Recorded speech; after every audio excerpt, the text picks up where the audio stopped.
အားလုံးပဲမင်္ဂလာပါဒီနေ့မှာကတော့ကိုကျော်ဝဏကမ္ဘာအလွယ်ကူဆုံးဝတ်သားတုပ်ထိုးလုပ်နည်းကိုပြသွားမှာဖြစ်ပါတယ်ဒါလေးကတော့ကျွန်တော်အခုချက်ပြမဲ့ဝက်ဥဆုံးအသေးဆုံးအထုပ်လေးဖြစ်ပါတယ်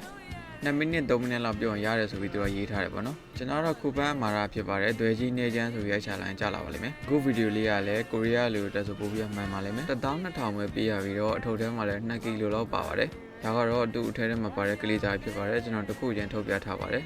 ကိုရီးယားမှာကောင်မလေးရှိရဲ့ဗဒါးသားတွေဆိုကျွန်တော်တခုပြောချင်ပါတယ်ကိုယ့်ရဲ့ကောင်မလေးကဝတ်သားတူတူလေးကြိုက်တယ်ပတ်စံနေလည်းအများကြီးကိုမခံချင်အပြင်လည်းမသွားချင်ဆိုလို့ရှိရင်ကျွန်တော်ကိုပြထားတဲ့နေနဲ့လှုပ်ကြွလိုက်ပါဟဲငါကောင်မလေးကငါ့ကိုရင်းချစ်တာပဲဝတ်သားတူတူတောင်သူကိုယ်တိုင်လှုပ်ကြွရဲဆိုပြီးတော့ share ချစ်ခံမှဖြစ်ပါတယ်ထို့ထဲမှာ2ကီလိုပါလာဆိုတော့ကျွန်တော်တယောက်တည်းစားမကုန်တော့တဝက်ချမ်းပြီးတော့ရေခဲတဲ့တိုင်းထားလိုက်ပါတယ်ဝက်ကလေးသာစားပြဖို့အတွက်ကရဝေးရွက်နဲ့နက်ပွန်လေးထည့်ပေးရပါတယ်အဲ့ဒီကရဝေးရွက်ကသူ့ရဲ့ထုပ်ထဲမှာတစ်ခါတည်းပါပါတယ်ရတာအတွက်ကိုတော့ကျွန်တော်ဟင်းချုံမုံသုံးတော့ပါတယ်ငပြားကြီးထည့်ပါတယ်ပဲငပြားကြီးအကြီး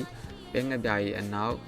နောက်ဆုံးမှာတော့ QC လေးနည်းငယ်ထည့်ထားပါတယ်ချိုတက်လေးရအောင်ဆိုပြီးထညက်လေးနည်းငယ်နဲ့ထည့်ထားပါတယ်ပြီးရင်တော့ရေထည့်ပြီးပြုတ်ထားလိုက်ပါခင်ဗျာပြုတ်တဲ့အိုးလေးဆူလာပြီဆိုရင်ခရင်လေးနဲ့ဟိုတိုးတီတိုးလုပ်ပြီးရင်ချလိုက်ရပါပြီဒီဗီဒီယိုထဲမှာချင်းဆက်တဲ့နေလေးတော့ထည့်မပေးတော့ဘူးနော်ကိုရီးယားမှာရှိရဲ့ထိုင်းတိုင်းတော်တော်များများမှာ chili sauce ကအစုံရှိပါတယ်အဲဒီကနေပဲကျွန်တော်ဝယ်ပြီးတော့လွယ်လွယ်ကူအဲ့ကနေပဲစားလိုက်ပါတယ်ပြုတ်ထားတဲ့ဝက်ကလေးစားလေးလက်လပပလေးပြီးရင်နောက်မှာတော့ကျွန်တော်တို့ရဲ့စားခြင်းစပွဲဝက်ကလေးစားဒုတ်ထိုးလေးရောက်ပါပြီခင်ဗျာ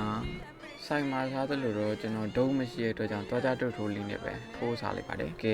ကိုရီးယားကဗရာသားများကိုကောင်မလေးကိုလှုပ်ကြွေးလိုက်တော့နော်ဒါလေးမှလုံးမကြည့်နဲ့ခင်ဗျားတို့မိမယူမနေနဲ့တော့ကျွန်တော်ရဲ့ဗီဒီယိုလေးကိုအဆုံးထိကြည့်ပြီးတဲ့တူတယောက်ချင်းစီတိုင်းကိုကျေးဇူးအထူးတင်ရှိပါတယ်ခင်ဗျာ